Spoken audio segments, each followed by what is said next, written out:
आज हम सीखेंगे क्लोरोफॉर्म, ब्रोमोफॉर्म, आइडोफॉर्म यानी हेलोफॉर्म के बारे में। एल्कोहल्स का चैप्टर हो, अल्काइल हैलाइड का चैप्टर हो या एल्डिहाइड कीटोन का चैप्टर हो, इस रिएक्शन की जरूरत इन तीनों के तीनों चैप्टर में आपको पड़ेगी। तो एक बहुत ही इंपॉर्टेंट रिएक्शन, इसके बारे में क्या क्या आपको समझना है, चलिए शुरू करते हैं। आपको सिखाते हैं हेलोफॉर्म। हेलोफॉर्म यानी क्लोरोफॉर्म उन कंपाउंड से बनाया जा सकता है जिनके अंदर ये दो ग्रुप प्रेजेंट हैं। तो हम ध्यान रखेंगे, अगर इस तरह से ये दो ग्रुप प्रेजेंट होंगे तब तो आप क्लोरोफॉर्म, ब्रोमोफॉर्म, आइडोफॉर्म बना सकते हैं, अदरवाइज नहीं बना सकते। और इसको बनाने के लिए हम जिस रिएजेंट का इस्तेमाल करेंगे NaOH प्लस Cl2, अगर क्लोरोफॉर्म बना रहे हैं, ब्रोमोफॉर्म के लिए Br2, आइडोफॉर्म के लिए I2। सबसे पहले स्प्लिट हो जाएगा NaCl, NaOCl, H2O, इस तरीके से इसे हम सोडियम हाइपोक्लोराइड के नाम से पहचानेंगे। सोडियम हाइपोक्लोराइड NaOCl को कहा जाएगा और इसी से हम आगे रिएक्शन करेंगे। रिएक्शन हम सबसे पहले सीखते हैं इथाइल अल्कोहल के साथ क्या ये रिएक्शन हो सकती है। हमने कहा रिएक्शन उन कंपाउंड के साथ जिनमें ये दो ग्रुपिंग प्रेजेंट हैं और हम देख रहे हैं CH3CHOH ग्रुप यहां प्रेजेंट है, तो रिएक्शन हो सकती है। रिएक्शन का पहला स्टेप होगा ऑक्सीडेशन, और जैसे मैं सिखाऊंगा हर अल्कोहल में उसी तरह से, यानी इथाइल अल्कोहल अगर आपके पास है हम इसे इस तरह से लिख लेंगे OH प्लस NaOCl, ये रिएक्ट करेंगे। NaOCl यहां से आया, ये ethyl alcohol, hydrogen hydrogen oxygen H2O की फॉर्म में बाहर जाएगा, NaCl ये बाहर जाएगा और यहां से हाइड्रोजन गया वैलेंसी पूरी करने के लिए पाई बॉन्ड फॉर्म होगा। तो हमारा पहला स्टेप हुआ रिमूवल ऑफ हाइड्रोजन, जिसे ऑक्सीडेशन कहा जाता है, और एल्डिहाइड या कीटोन हमारे पास यहां पे फॉर्म होगा। अगला स्टेप ये होगा कि हमारे पास जो भी एल्डिहाइड या कीटोन यहां बनता है ये दोबारा से NaOCl के साथ रिएक्ट करेगा। 3 मॉलिक्यूल NaOCl के यहां पे रिएक्ट करेंगे और रिएक्शन ऐसे 3 अल्फा हाइड्रोजन फंक्शन ग्रुप से नेक्स्ट कार्बन के हाइड्रोजन को अल्फा कहते हैं। 3 अल्फा हाइड्रोजन 3 NaO यानी NaOH 3 NaOH बाहर जाएंगे और तीनों के तीनों क्लोरीन इधर, सो Cl3C double bond OH, chloral इस सब्सटेंस को कहा जाएगा। आप नाम याद रखेंगे, क्लोरल इस सब्सटेंस को कहा जाएगा। और लास्ट स्टेप में ये क्लोरल NaOH के साथ रिएक्ट करेगा। NaOH यहां भी है, यहां भी निकला है, ये इसके साथ रिएक्ट करेगा और इस तरीके से यहां से ये स्पीसीज यानी CHCl3, क्लोरोफॉर्म और रिमेनिंग स्पीसीज आपस में कनेक्ट, इस तरह से हम अल्कोहल से क्लोरोफॉर्म बना सकते हैं। अगर एग्जामिनेशन में यही एल्डिहाइड से बनाना आए तो आप यहां से शुरू करेंगे, एल्डिहाइड या कीटोन, इस स्टेप में 3 अल्फा हाइड्रोजन इधर जाएंगे, इस तरह से कंपाउंड बनेगा जो NaOH के साथ रिएक्ट करेगा। तो अगर आप अल्कोहल लेंगे तो 3 स्टेप, अगर एल्डिहाइड या कीटोन लेंगे तो यही 2 स्टेप और इन्हीं 2 स्टेप्स के अंदर रिएक्शन को करना होगा। ऐसे ही अगर मैं आपसे कहूं आइडोफॉर्म बनाना है, आइडोफॉर्म के लिए Cl2 की जगह I2 ले लिया जाएगा। तो जहां जहां क्लोरीन है वहां पर आयोडीन लग जाएगा, यहां भी आयोडीन लग जाएगा और इस तरह से क्लोराइड की जगह इसे सोडियम हाइपो आयोडाइड कहा जाएगा।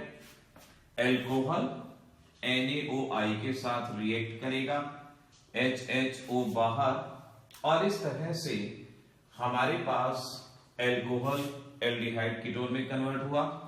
फिर 3 मॉलिक्यूल NaOI यहां रिएक्ट करेंगे और इस तरीके से हमारे पास ये कंपाउंड फॉर्म होगा। ये कंपाउंड NaOH के साथ रिएक्ट करेगा और इस तरीके से लास्ट में आइडोफॉर्म बनेगा, जो कि येलो कलर के प्रेसिपिटेट हैं। येलो प्रेसिपिटेट होने की वजह से इसका इस्तेमाल डिस्टिंग्विशिंग टेस्ट के तौर पे किया जाता है।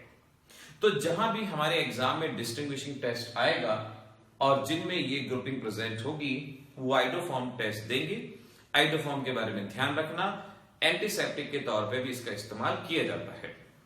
तो कई तरह के क्वेश्चन आएंगे, आपसे कहेंगे कि भाई ये रिएक्ट किया, वो रिएक्ट किया, येलो प्रेसिपिटेट आए। तो अगर येलो प्रेसिपिटेट की बात करते हैं तो आइडोफॉर्म वहां पे जरूर ध्यान रखा जाएगा। एंटीसेप्टिक की बात करेंगे तो भी ध्यान रखा जाएगा। अगर आपसे पूछें, बताइए इन दोनों में से आइडोफॉर्म टेस्ट कौन देगा? एक है आपके पास प्रोपेन 1ऑल, एक है प्रोपेन 2ऑल। आप कैसे डिस्टिंग्विश करेंगे कौन इसमें से आइडोफॉर्म टेस्ट देगा? पहचान लो, इतना ग्रुप यहां पे प्रेजेंट है तो ये आइडोफॉर्म टेस्ट देगा, ये ग्रुप यहां नहीं है, ये आइडोफॉर्म टेस्ट नहीं देगा। इसी तरीके से आपसे कह सकते हैं, आपके पास प्रोपेनल है, आपके पास इथेनॉल है, आप डिस्टिंक्शन कैसे करेंगे, कैसे इनके बीच में टेस्ट देंगे? तो पहचान लो, ये ग्रुप यहां है यानी ये आइडोफॉर्म देगा और ये आइडोफॉर्म नहीं देगा। आपको बकायदा रिएक्शन लिख के दिखानी होगी, रिएक्शन लिखेंगे तभी आपको फुल मार्क्स यहां पे मिलेंगे आइडोफॉर्म टेस्ट में। ऐसे ही आपसे कहा अगर कि बेंजल्डिहाइड और एसिटोफिनॉल में डिस्टिंक्शन करना है, दोनों में डिस्टिंक्शन क्या होगा? तो बस ये ग्रुप यहां प्रेजेंट है, ये आइडोफॉर्म टेस्ट देगा, ये नहीं देगा। ऐसे ही अगर आपके पास बेंजोफिनॉल है और एग्जाम में आ गया कि बेंजोफिनॉल और एसिटोफिनॉल में डिस्टिंक्शन करना है, सो यू कैन अंडरस्टैंड ये आइडोफॉर्म टेस्ट देगा और ये आइडोफॉर्म टेस्ट नहीं देगी। तो इस तरीके से क्लोरोफॉर्म से ज्यादा इंपॉर्टेंट है iodoform, iodoform test, yellow colour, antiseptic और किस तरह के कंपाउंड के डिस्टिंक्शन में इसका यूज हो सकता है, आपको ये बात याद रखनी होगी। अब हम क्लोरोफॉर्म की कुछ रिएक्शन के बारे में बात करेंगे और ये सभी रिएक्शन आपको याद रहनी चाहिए। पहली रिएक्शन है क्लोरोफॉर्म के साथ सिल्वर का एक्शन क्या होगा। दूसरी रिएक्शन है क्लोरोफॉर्म CHCl3 नाइट्रिक एसिड के साथ कैसे रिएक्ट करेगा। तीसरी रिएक्शन है एसीटोन के साथ क्लोरोफॉर्म कैसे रिएक्ट करेगा CHCl3। और हम एक और रिएक्शन के बारे में बात करें कि हमारे पास है this is we can see ClCl और यहां पर है आपके पास C double bond OH CCl3 chloral. तो ये कुछ रिएक्शन आपको लर्न करनी है क्लोरोफॉर्म की। इन रिएक्शन को रटना है आपने, चाहे बोर्ड एग्जाम हो चाहे एंट्रेंस एग्जाम हो, कोई भी। क्लोरोफॉर्म सिल्वर के साथ जब हीट करता है तो 6 सिल्वर और 2 क्लोरोफॉर्म रिएक्ट करते हैं।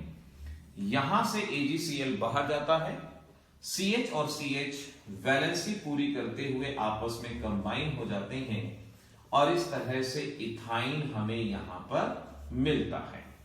तो क्वेश्चन आता है कि what happen when chloroform is heated with silver, so you have the answer, it give ethyne.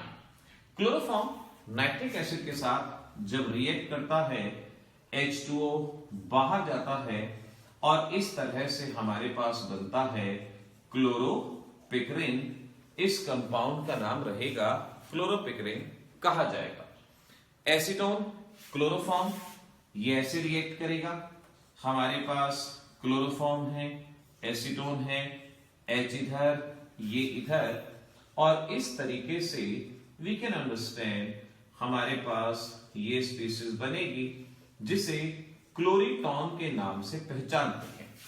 Exam में कह सकते हैं कि क्लोरीटॉन बनाओ, क्लोरोपिक्रिन बनाओ, कैसे बनाओगे? तो ये बाय नेम आपको लर्न करना है। क्लोरोबेंजीन के दो मॉलिक्यूल, एक क्लोरल और यहां से H2O बाहर, और H2O के बाहर जाने से जो स्पीसीज बनी एक बहुत ही इंपॉर्टेंट स्पीसीज है। इस स्पीसीज को आप ऐसे समझ पाओगे, इसका अगर मैं जनरल सा नाम लिखने की कोशिश करूं, डाइक्लोरो, डाइफिनाइल, ट्राइक्लोरो इथेन, जिसे आप जानते हैं DDT के नाम से जाना जाता है। इंसेक्टिसाइड, पेस्टिसाइड के तौर पे इसका इस्तेमाल किया जाता था। तो इस तरीके से क्लोरोफॉर्म पढ़ते वक्त ध्यान रखें, आइडोफॉर्म टेस्ट ऑलमोस्ट हर बोर्ड के एग्जामिनेशन में, चाहे CBSE हो, स्टेट बोर्ड हो, महाराष्ट्र हो, पंजाब हो, मध्य प्रदेश हो, कोई सा भी बोर्ड हो, ये किसी ना किसी फॉर्म में एग्जाम में जरूर होगा।